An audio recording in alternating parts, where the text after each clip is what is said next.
Good evening, I'm Katerina Georgieva. Here's what's making news right now. Police talk a good game, as does the government, municipal, provincial, federal. They talk about it a lot, about caring about officer well-being. They don't really address some of the big fundamental issues that would make it better for a lot of officers. People ask me why. Why would you want to do that? And I really feel that the potential for the city is untapped. If this bus transit is available, it would be helpful for for the associates to come to Amherstburg Walmart at any time. Thanks for joining us. After more than 2 years of working through a global pandemic, police officers across Canada are feeling overloaded, stressed, and burnt out. That's according to survey results the Canadian Police Association shared exclusively with CBC News. As Jason Vio reports, the association is pushing for systemic changes it hopes will improve the culture of policing, saying current conditions are affecting how communities police serve are protected. If you look at the stress and the burnout levels, they're pretty terrifying. Carleton University professor Linda Duxbury has been examining the well-being of police officers for 20 years. She says her most recent research paints a problematic picture. She's found officers across Canada are facing increased workloads with more calls related to mental health and addiction, reduced staffing levels, and an organizational culture that places a high premium to prioritize work over family. We expect these officers to be resilient and ready and be able to deliver under very difficult circumstances. But if their health is in jeopardy because they're overworked, too much to do, don't know what they're supposed to do, priorities are not being set for them, then it's a real challenge in terms of their ability to deliver to the community.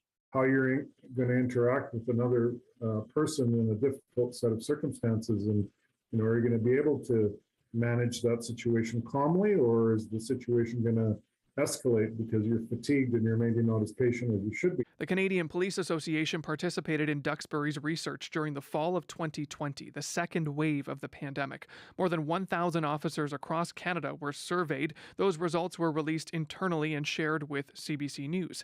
The data shows 35% of frontline officers surveyed went to work when mentally unwell, and 31% did so when physically ill. This is known as presenteeism. So of course it affects the public, and I think ultimately that's why we should all be concerned about things like this. Recruiting officers is also more difficult now, as some don't view it as a desirable career it once was. Policing is facing a crisis in resourcing and having applicants and people apply to do the job. And part of that is funding, because we need the funding in order to hire the people to come and do the job. But it's also a diminished appetite from the current youth. The Canadian Police Association says leaders need to take note and make systemic, structural changes to alleviate pressures. And I'm part of the problem because I'm a police leader. I'm one of the ones that are asking my members to do more. We need to work towards, and I call it sort of getting back to our core business, right? We have tried to be everything to everyone, and that's not actually, there was never an ill intent there. It was actually well intended. Still, experts say there's a lot of talk about changing the culture of policing and very little actually being done. Jason Vio, CBC News, Windsor. Via Rail will continue chugging along this summer with a tentative deal reached in the nick of time. Unifor said more than 2,000 members were prepared to strike last night. It would have paused service across Canada. The new contract agreement still has to be ratified by union members, but Canada's transportation minister says he's relieved. I know that the union and VIA understood the moment that we're in, and that no one wanted to see another work stoppage or another disruption to our supply chains, and I was relieved. The minister was in Essex today, where he was also asked about the Arrive Can app. He said despite, quote, growing pains, it will continue to be in place at the border. The app was temporarily down during the Rogers service outage last week. Algabra was in town to announce a pair of projects to help ease supply chain issues at Windsor's Port Authority. $5 million will be spent to increase warehouse space. The Essex Terminal Railway Company will also spend $6 million to improve capacity and make loading services more efficient. Both projects will help ease congestion issues. The supply chain crunch for the last 2.5 years, since the onset of COVID, our customers are more and more moving towards on-site inventories due to the trucker demands, trucker shortages, cross-border issues. What this warehouse will do is it'll allow us an opportunity to build some inventory for our customers, giving some breathing space to them so that they can meet their customers' needs in that final mile as well. Transit Windsor is expanding to Amherstburg with a new route for riders. Take a look at how it connects. It starts at Hotel Dieu and ends in Amherstburg. There's also a transfer stop in LaSalle. It'll take 45 minutes in each direction and is expected to start in September. Oh, I think it'll be good for a lot of kids, especially for jobs and that. We don't have a lot in town, so hopefully they could use that to get to Windsor to get to jobs. I think it's wonderful, absolutely. Yeah, I think it's great for Amherstburg and for the people of Windsor too, to have that transit service to Amherstburg. During school time for the college and the university students, it's a huge need, and hopefully there'll be something that people will be able to utilize at a lower cost that go to the college and the university. So we come, right now we are coming by the ride shares, and we pay around $15 per person, and the total ride is around $50 to $60. So if there is a bus transit available, we would prefer that. This afternoon, Rogers issued a statement saying it will be crediting customers for 5 days of lost service. The company says it wants to earn back the trust of its customers. There are demands for more regulation following the massive service outage that cut off millions of Rogers customers. Now, Canada's telecom regulator is making some demands of its own. And as CBC's Rafi Bujikanian tells us, it's just the latest pressure being put on Rogers. 4 days after millions of Canadians were cut off from the internet, the country's telecommunications regulator has a message for Rogers. It says last week's events jeopardized the safety of millions and called them unacceptable, demanding details about what went wrong, setting a 10-day deadline. Well, it's going to come down to when we actually get to see the answers. Are those answers exactly the type of responses that we're looking for? And it'll be interesting to see what their response is, and is it adequate? I think Canadians are concerned. Kotak says the pressure on the CRTC from the public meant it had no choice but to lean on Rogers. One unanswered question since Friday: how will compensation work? Should the telecommunications company for outages look more like, when it comes to compensation, look more like the airline industry with some sort of bill of rights for users? I think these are all things that need to be discussed. And this is the second ask to Rogers this week. The first came from the Innovation and Industry Minister yesterday, pushing the country's major telecom companies to come to an agreement on emergency backup plans to help each other out in case one of them goes down. It's an easy fix, that we should have a backup network, something that actually can cater to the day-to-day needs. Like, we shouldn't have to face this. So we know these things can happen. How come we have not, we're not well prepared for it? A question also on the minds of some smaller telecom companies left out of the loop on the meeting between the big players convened by government. There's the contingency and the technical issues that are part of the problem here. But the bigger problem, of course, is the issue of competition and the issue of size. So, if a provider goes down, in many other countries, if one provider goes down, they don't take the whole country with them, or half the country. The long list of questions from the CRTC to Rogers includes a request for details on exactly what kinds of services went down, and even how many people could not call 911 and for how long. The regulator also says it's mulling over a public inquiry. Rafi Bujikanian, CBC News, Ottawa.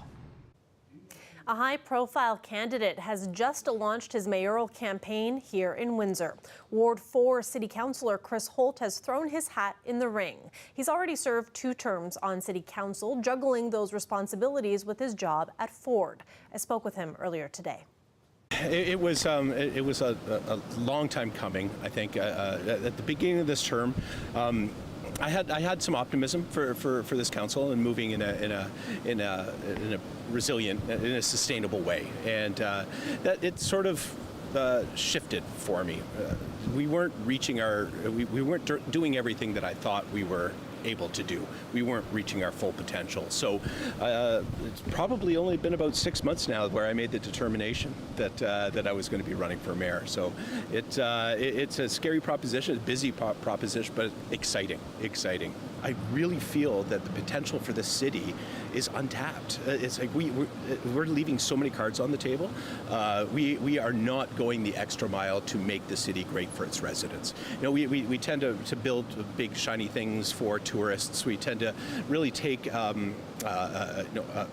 view that if we get tourists coming here, that will somehow increase the livability and walkability and just the sustainability of the city. But we need to put the focus back on the residents. I'll kind of poke further at what you referred to about council and how it kind of reached a point for you where you felt a shift, where you were optimistic and then you felt like, okay, this isn't going the way that it should be going. So is this a campaign against the current mayor, even though he has not yet officially put his hat in the ring? No. We, as a council, we've done some great things. We've accomplished a lot. We've moved forward on the CIPs. We've got residential intensification, which is something I ran on. We've actually moved forward with active transportation.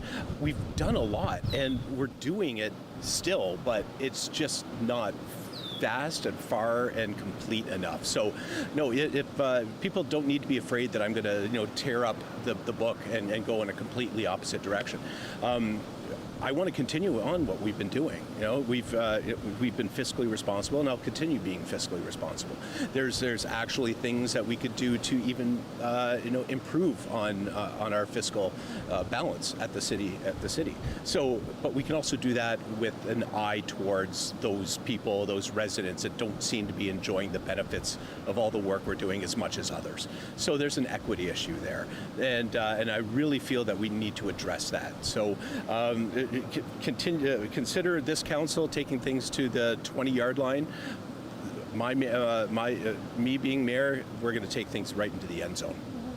Now, the risk here, I guess, risk either way is there's another election. There's no guarantee you'd be on council again, but you are leaving a councillor seat vacant. So if you don't make it as mayor, you would lose that seat. What are your thoughts on that, and how did you weigh that? Well, it's a risk I'm really willing to take, because I made the determination that I just wasn't prepared to work as hard as I was working to accomplish as little that I was accomplishing.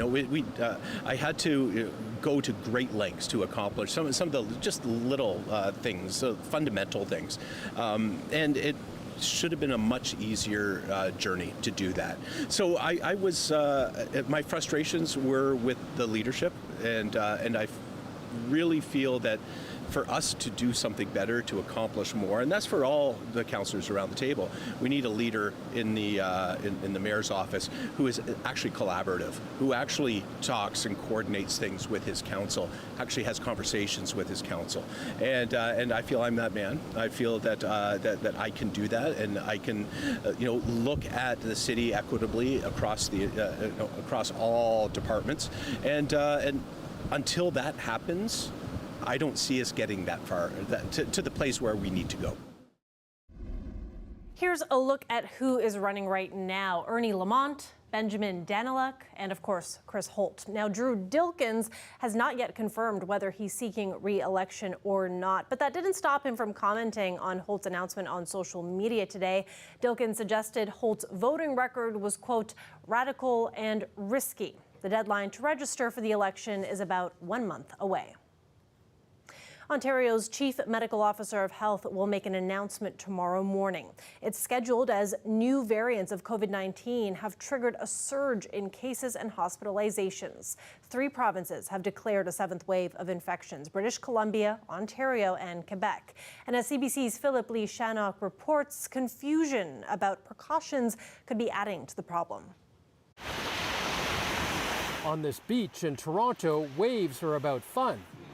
And for some, Ontario's declaration of a 7th COVID wave is not a huge concern. I'm over and done with it. This group came to celebrate the life of a friend who died 4 years ago. As I truly believe, after losing one of my best friends and my sister, you are only here once. You got to live while you're here.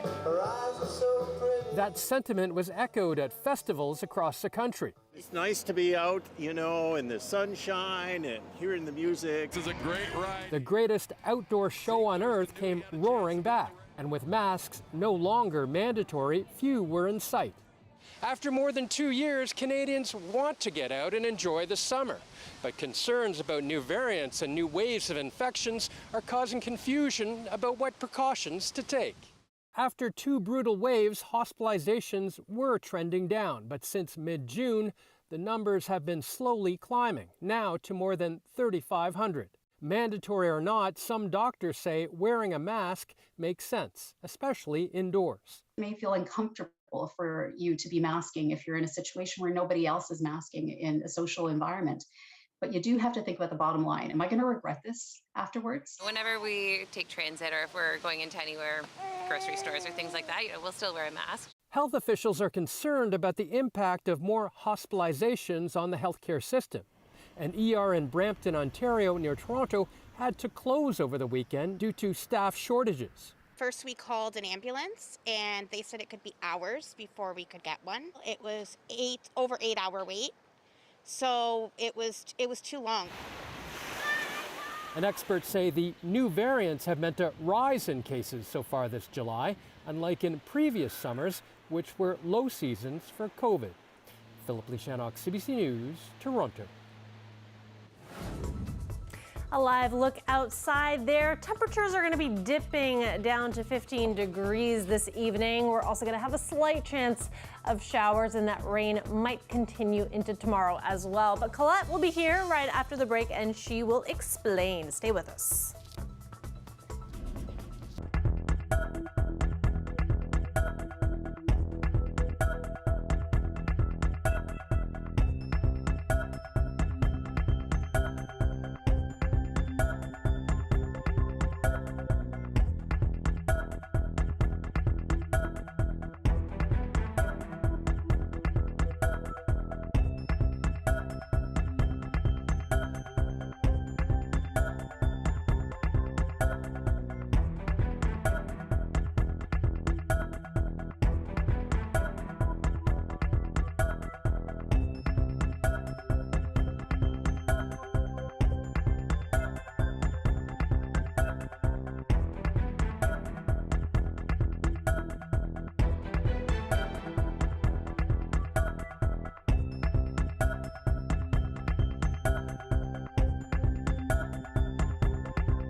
Colette Kennedy is here now for a look at our weather forecast. Colette, I just have to comment on the latest temperatures because I feel like it's the perfect summer level where it's hot, but it's not heat warning hot. Right. So I'm hoping that'll stick around. What's going on? Yes, I love how, I wish weather worked that way when we just hope for things, but and they happen. But I'm gonna wish it so. Well, I think you've done something because that is going to be the case. And in fact, it's kind of why I wanted to start here on this particular graphic, looking at the temperatures across the U.S. because hot and dry continues to be the trend, especially in western parts of the U.S. Sixth year now, talking about this mega drought that's going on there and responsible for some of the wildfire issues they have, including at Yosemite.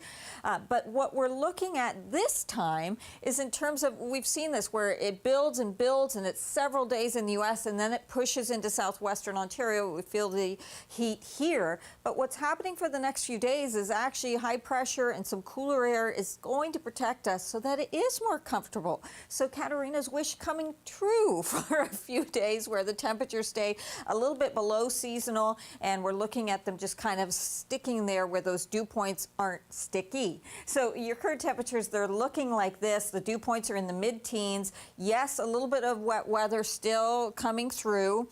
And through the overnight, we'll actually see after midnight kind of a clearing trend with this, but towards tomorrow morning, another batch of precipitation coming our way. So let me roll this forward for you so you see what I mean. I've stopped it here, 9 a.m. So I do have some rain showers in the forecast again. Much of Ontario is running at a deficit in terms of the rain that's really needed, so we'll kind of take this. Winds are doing a little bit better, but there's certainly some areas of farmland that could use some more shower activity or more of a soaking rain. So looking into the afternoon, we'll get a break in between the two, and then later in the afternoon, again, some wet weather coming through. Not a ton here to work with, but it gives us something. And then what happens behind that is that ridge builds in, sunshine, dry conditions, but the temperature's kind of staying moderate. As long as this pattern holds, we're not going to see that extreme heat nosing in, at least not through the weekend. And then there could be some changes after that. So tonight, really comfortable sleeping conditions because that humidity isn't there. If you do want to put the windows up, the AC off, you should be relatively comfortable. And then for tomorrow, that chance of not only showers, but in the afternoon too, some thunderstorm activity, but that really could be sort of the remnants in the morning hours. Then Thursday with the sun, the temperatures beginning to gradually make that climb. But again, with a few days where the humidity isn't there, it's sort of that summer-like feel that gives you what you want in one sense without having to deal with all the stickiness that comes with it often. Exactly. So thank you, Colette, for making my weather dreams come true. So. I appreciate you. Thanks so much. You're welcome. When we come back, we have an update for you on the January 6th hearing and some incredible images from space. Stay with us.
Gem.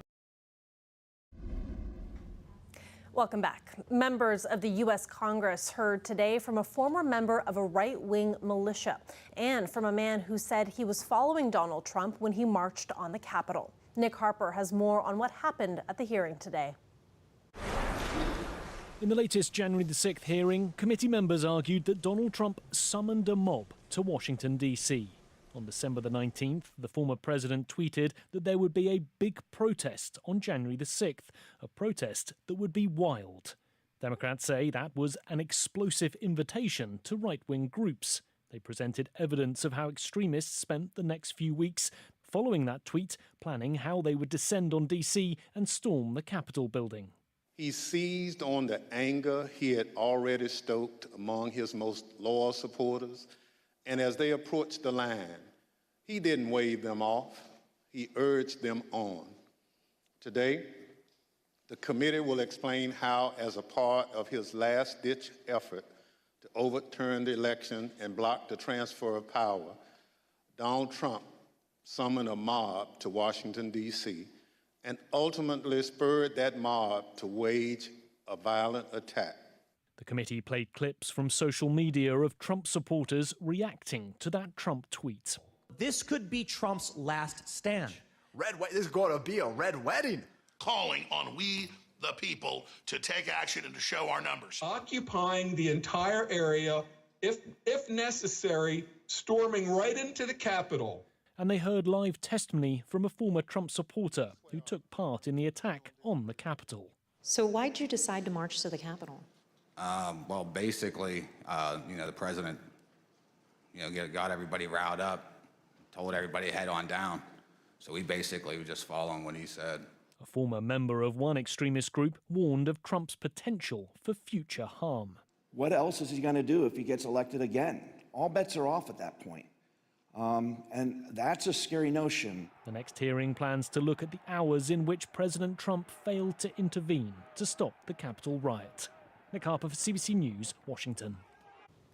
NASA has unveiled the first images from the new James Webb Space Telescope. They capture the furthest away and furthest back in time humans have ever seen. Some of these images show parts of the universe that are 30 billion light years away. This is the Southern Ring Nebula. There are two stars in the middle spinning around each other, throwing off gas and dust. This one here is called Stephan's Quintet. It shows 5 galaxies, and 4 of them are colliding with one another. And this is Carina's Nebula. Astronomers call it a stellar nursery. It's a massive cloud of gas and dust where stars are born. The $10 billion telescope is a joint project of NASA and the Canadian and European space agencies. Just incredible to see there. That is it for CBC Windsor News. For news anytime, go to our website, cbc.ca/Windsor. Thanks for watching and have a great night.